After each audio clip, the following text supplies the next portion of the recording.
আওয়ামী লীগ থাকলে নাকি গণতান্ত্রিক পরিবেশ থাকতো। খুব কষ্ট আসে মির্জা ফখরুল। গণতান্ত্রিক পরিবেশ মানে কি জানেন? আগে শুনেন। এরা নৌকাটা নাই, নৌকার যিনি কান্ডারি আমাদের সাবেক প্রধানমন্ত্রী হাসিনা, উনি আপনাদেরকে ফেলে ভারত চলে গেছে, দিল্লি থেকে বসে আছে, আর আমাদেরকে বিপদে ফেলে দিয়ে গেছে, তাই না? থাকলে অন্তত একটা গণতান্ত্রিক অবস্থা চলতো, তাই তো? শুনেছেন মির্জা ফখরুলের গণতন্ত্র আওয়ামী লীগ ছাড়া গণতন্ত্র পূর্ণ হচ্ছে না মির্জা ফখরুলের। এই গণতন্ত্র মানে কি জানেন? সে পুরনো সিস্টেম, পুরনো লুটপাট, পুরনো গুন্ডামি, পুরনো ধান্দাবাজি, পুরনো ইতরামি, পুরনো বড় লোকদের শাসন, পুরনো দরিদ্র শোষণ, এটাই পুরনো বন্দোবস্ত। এটা রিকশাওয়ালা চাচা খুব ভালোভাবে বুঝিছে, শুনেন তার কাছে। আওয়ামী লীগের থেকে বিএনপি 3 গুণ আগায়া এই দেশটারে আরো নষ্ট করে আলাইছে শেখ হাসিনা যাওয়ার পরে।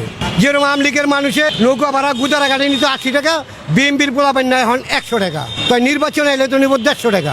গুজারাটা পার হয় হ্যাঁ প্রতিদিন টাকা দেওয়া লাগে। তো যেরকম আমি এই রিক্সাটা পাইতাছি, আওয়ামী লীগের টাইমে দিছি 80 টাকা, এখন আওয়ামী লীগ চলে গেছে, এখন বিএনপির আমলে দেওয়া লাগে আমার 100 টাকা, তার ক্ষমতা এলে দেওয়া লাগবে 150 টাকা। দেশ তো এই দুইজনেই চালায়, আওয়ামী লীগে চালায় আর বিএনপি, এই দুইজনেই মারুক কাটুক জ্বালাক পুরাক এই দেশের মানুষ এরাই এই দুইজনে চায়। হয়তো এই 10 বছর চালাই গেছে, এরা আবার 10 বছর সুযোগ দিব। এই শুনেছেন দেশ যে দুইজনে চালায় আওয়ামী লীগ আর বিএনপি। রিকশাওয়ালা ঠিকই বুঝেছে তার মেধা দিয়া। তাই দেখেন কিভাবে আওয়ামী লীগের সন্ত্রাসীদের আশ্রয় আর নিরাপত্তা দিতেছে বিএনপি। আওয়ামী লীগ যেন তুহিন সাহেবের কোলেই নিরাপদ। নীলফামারীর আওয়ামী লীগ সন্ত্রাসীদের দায়িত্ব নিছেন বিএনপি মনোনীত প্রার্থী নীলফামারীর সদর 2। আওয়ামী লীগের চিহ্নিত সন্ত্রাসী জুলাই হত্যা মামলার অন্যতম আসামি কাশেমকে নিশ্চিন্তে থাকতে বলতেছেন তুহিন সাহেব। তিনি নাকি নীলফামারীর চিহ্নিত সন্ত্রাসীদের মামলার বিষয়টা দেখতেছে এবং আওয়ামী লীগের ঊর্ধ্বতন নেতৃত্বের সাথে নাকি তাদের কথা হইতেছে। ব্যানে ব্যানে করছি না, শুনেন। আসসালামু কেমন আছেন কাসেম সাহেব? জি ভালো আছেন? দোয়া করেন। আলহামদুলিল্লাহ, আমাদের জন্য ওয়ার্ক করতেছে ভাই। আলহামদুলিল্লাহ, ধন্যবাদ। তো আওয়ামী লীগের আমাদের ওয়ার্ক করতেছি। লোকপ্রার্থী তিনি ভোট করছিলেন। করছিলেন? মামলা তো ভাই 8টা মামলা, মগন জেলখাটি বাইর হয়ে আসলাম, মগন ছবি থাক একটু থাক, অসুবিধা নেই। তারপরও প্রশাসনের একটা চাপ দেখতেছি আমি, এই বিষয়টা একটু দেখেন। আমি দেখতেছি এগুলা। আপনি যেহেতু আসছেন এখানে, আমাদের জন্য খুব ভালো হচ্ছে, ভালো ব্যক্তি হিসেবে। চিন্তা করেন না, এটা তো এখন 1 মাসের ব্যাপার। আমি কথা বলতেছি, তারপরও নীলফামারী সদরে এটা কোনোটা ইউনিয়ন সব ব্যাপারেই দেখতেছি আমি। কথা হচ্ছে আপনাদের নেতাদের সঙ্গে। আচ্ছা, দোয়া করেন, আপনারা নির্বিঘ্নে থাকেন, নিশ্চিন্তে থাকেন, কোনো অসুবিধা নেই। কিছু হইলে আমরা টেক কেয়ার করবো। শুনলেন তো? তারপরে বিএনপির নেতা ওই যে আসাদ আসিফ নজরুল তারে অ্যাটর্নি জেনারেল বানিয়েছিল, সে কি কয় দেখেন কেমনে সে আওয়ামী লীগকে বাঁচাইছে, নিজের মুখে করছে, শুনেন। এই আওয়ামী লীগকে যখন 24-এর পরে, আগস্টের পরে নিষিদ্ধ ঘোষণা করার জন্য জামাত ইসলামের পক্ষ থেকে রিট পিটিশন দায়ের করেছিলেন, আওয়ামী লীগকে সারা জীবনের জন্য হাইকোর্ট যাতে নিষিদ্ধ করে। আমি অ্যাটর্নি জেনারেল ছিলাম, আমি দাঁড়িয়ে বলেছিলাম যে যে পিটিশন নিয়েছেন, যারা পিটিশন নিয়ে এসছেন, তাদের অধিকার নাই একটা আদর্শকে হত্যা করা। আওয়ামী লীগে যেমন খুনি আছে, আওয়ামী লীগে অনেক আদর্শিক সৈনিকও আছে। সেদিন আমি সেটা আওয়ামী লীগের রেজিস্ট্রেশন বাতিল করার জন্য হাইকোর্টে বাধা দিয়েছিলাম। শুনেছেন তো? এখন কইতে পারেন তো বিএনপি তো ভালোই করবি, নির্বাচনে এত লোক আসছে তারেক রহমানের জনসভায়। এই প্রসঙ্গে আব্দুল্লাহ আবু সাইদের একটা ইন্টারেস্টিং গল্প বলি, শোনেন, মজা পাবেন। আব্দুল্লাহ আবু সাইদ করছে যে গুলিস্তানে সেই 70-এর দশকে সবাই দেখে যে ঝাঁপে পড়িচ্ছে অনেক মানুষ একটা কিছুর উপরে, ঝাঁপে পড়িচ্ছে অনেক মানুষ। কিসের উপরে ঝাঁপে পড়িচ্ছে কেউ বুঝতে পারছে না, কিন্তু কিছুর উপরে ঝাঁপে পড়িচ্ছে। উনিও গেলেন, জিগাইতেছেন ভিতরে কি, কিসের উপরে ঝাঁপে পড়িচ্ছে মানুষ। তো পাবলিকে কয় গাড়ির মধ্যে সাবানা, মানে সাবানা গাড়ির মধ্যে দিয়ে যাচ্ছিল, কেউ দেখিছে সাবানাক যে ঝাঁপে পড়িছে, গাড়ি ধরিছে, ঝাঁপে পড়িছে, গাড়ির মধ্যে সাবানাক দেখবি।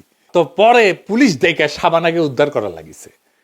আপনি ইলিয়াসকে নিয়ে যান বাংলাদেশ, এরকম গাড়ি দেন, লোক বল দেন, বাজেট দেন, মিডিয়ার কাভারেজ দেন, দেখেন ইলিয়াসকে দেখতে আসবে এইভাবেই লোকেরা। এটা হয়। গাড়ির মধ্যে তারেক রহমানকে এভাবে দেখতে আসিচ্ছে, গাড়ির মধ্যে যেমন সাবানাক দেখতে আসিচ্ছিল। মানুষ ফার্স্ট অ্যাপিয়ারেন্সে বড় দলের নেতাকে এইভাবে দেখতে আসে। হাসিনাকেও এভাবে দেখতে আসতো। হাসিনা যেটি যেত জনারণ্য হয়ে যেত, সেটি মুরব্বীদের জিজ্ঞেস করে দেখেন। তার মানে এই না হাসিনা জিততো ইলেকশনে, তার মানে এই না হাসিনা প্রচুর জনপ্রিয়। 2013-তে ইমরান খান ইলেকশন করিচ্ছে, সে একইভাবে ভেঙ্গা পড়তো জনগণ। আল জাজিরা করছে, ইংরেজিত করছে, ঠিকই কইছে, ইংরেজি যেহেতু কইছে তাই না, তো বাংলা করে কই জনসমর্থনের এক জোয়ারোচ্ছ্বাস, ধারাবাহিক জনসভা, একের পর এক প্রকাশ্য উপস্থিতি এবং তরুণ ভোটারদের মধ্যে তৈরি হওয়া গতি, এসব ভাষায় তার প্রচারণা ঘিরে ব্যাপক জন উৎসাহের ইঙ্গিত দেয়। টাইম ম্যাগাজিন করছে রক গানের অনুষ্ঠানের মতো হইতেছে জনসভা, মানে রকস্টার ইমরান খান। ইলেকশনে ইমরান খান মেল্লো ডাব্বা। এই একই ইমরান খান ফেনোমেনন হবে গাড়ির মধ্যে তারেক রহমানের, গাড়ির মধ্যে শাবানার মতো। বুঝেছাও, অনেক সময় মানুষ দেখতে আসে, শুনতে আসে, ভোট দিতে আসে না। তারেক রহমানের ভোট না, এগুলা দেখবার আসিচ্ছে গাড়ির মধ্যে শাবানার মতো। যে প্ল্যান করিছে সবই তো দেখেছেন, আরো দেখামো ওই সমস্ত প্ল্যান নাকি বাস্তবায়ন করতে হইলে তারেক রহমানের দরকার মানুষের নিরাপত্তা আর দুর্নীতি কমানো। আবার দেখেন নিজেদের দলের লোকেরা নিজেদের দলের উপরে কেমনে ঝাঁপে পড়ে। কুমিল্লা 4 আসনের মঞ্জুরুল হাসান মুন্সির ছেলে রিজভী কেমনে প্রতিপক্ষকে ফাঁসাইতে কইতেছে, শোনেন, কোপাইতে হবে, শুনেন। আইনি সহযোগিতা আর্মিতে, পুলিশে মামলা করো, খালি এমনি এমনি মামলা করলে হবে না, 326 লাগবে। 326 যদি তোমার না করতে পারো, একটা হিরিঞ্চি লও, আর 1000 টাকা দাও, আর হাতে কোপ দাও, 8-10টা সিলি দাও, 326 করা। রিমন সুমন মতিন বাল থাল যা আছে সব গুলাকে চলে লাগবে, এইটা করো। কিন্তু 326 মিনিমাম আর ওভার, নাহলে কিন্তু মামলা করার লাভ নাই। চট্টগ্রামের রাউজানে বিএনপি কর্মী বাড়ি থেকে বিপুল পরিমাণে অস্ত্র উদ্ধার, দেখেন। চট্টগ্রামে এক বিএনপি কর্মীর বাড়িতে গভীর রাতে অভিযান পরিচালনা করে বিপুল পরিমাণে দেশি বিদেশি অস্ত্র, গোলাবারুদ ও মাদক উদ্ধার করেছে র‍্যাব-7। এ সময় ওই বিএনপি কর্মী সহ 2 জনকে গ্রেফতার করা হয়। ওরা যে ভোটে কারচুপি করবি ওটা কিন্তু ঠিক হয়ে আছে। এই যে শরীফ বিএনপি প্রার্থী, ওর আপন খালাতো ভাই, ওর নাম বোধহয় অল্টু, জনগণকে উদ্দেশ্য করে করছে যে এমপি তো আমরা হবই, আপনারা কেউ ভোট না দিলেও আমরা এমপি হব। শুনেন, এমপি তো আমরা হবই, আপনারা কেউ ভোট না করলাম। ওই আবার আলমডাঙ্গা এই উপজেলা বিএনপির নাকি বর্তমান সাধারণ সম্পাদক। তার মানে ভোটের দিন কি করবি আগে জানিয়ে দিল। দেখিসাও, এইগুলো হইতে plan. I have a plan. এই প্ল্যান দেখিচ্ছেন, দেখেন। ঝালকাঠির দোয়া মাহফিল করিচ্ছে বিএনপি নিজেদের মধ্যে, সেটিও 2 দল হইলে বাড়াবাড়ি করিচ্ছে, দেখেন।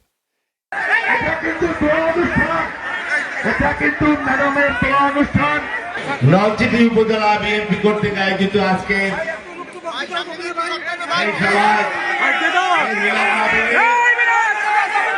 এই দল আনবি স্থিতিশীলতা, কয় কেমনে লজ্জা করে না এদের।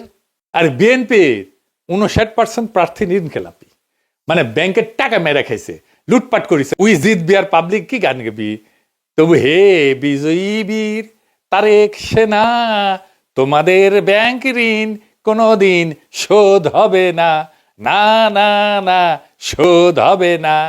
তুই ব্যাংকের ঋণ শোধ করতে পারিস না, তো দেশ সেবার কাজ হয় কে? ওই টাকা আর শোধ দিবি না, তাই ইলেকশনে দাঁড়িয়েছে। এক ক্যান্ডিডেট দেখায়, দিরাই সাল্লার ক্যান্ডিডেট, মুরব্বী মানুষ। আগে দেখেন। হলো তার বয়স, তিনি শারীরিকভাবে এখন আর আগের মতো সুস্থ সবল নেই, এমনকি চলাচলের ক্ষেত্রেও তাকে অন্যের সাহায্য নিতে হয়, যার ফলে রাজনৈতিক সভা সমাবেশ কিংবা প্রচারণায় হয়তো তাকে খুব বেশি পাবে না বিএনপি কর্মী সমর্থকেরা। উনারে দাঁড় করানো ঠিক হয়েছে, ক্ষুদ্রকালে ভাবতে হবে ইলেকশন